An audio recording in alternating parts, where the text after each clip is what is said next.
আমি ভিক্ষা করে ফিরতেছিলেম গ্রামের পথে পথে।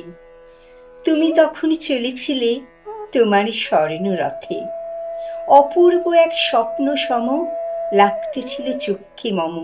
কি বিচিত্র শোভা তোমার, কি বিচিত্র সাজ! আমি মনে ভাবতেছিলেন এ কোন মহারাজ।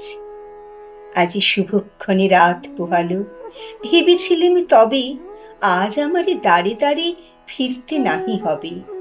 বাহির হতে নাহি হতে কাহার দেখা পেলেম পথে।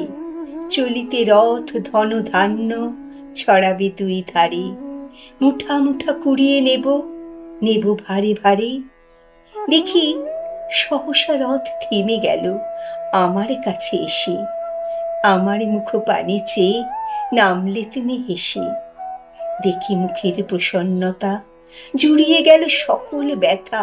হেন কালে কিসের লাগে তুমি অকস্মাৎ আমায় কিছু দাও গো বলে বাড়িয়ে দিলে হাত।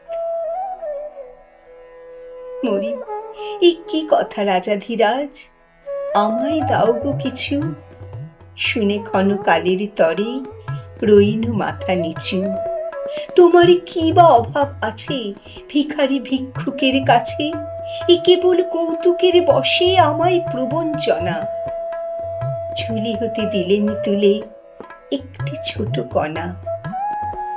যবে পাত্রখানি ঘরে এনে উজাড় করি, এ কি ভিক্ষা মাঝে একটি ছোট সোনার কণা দেখি। দিলেন যা রাজ ভিখারিরে স্বর্ণ হয়ে এলো ফিরে।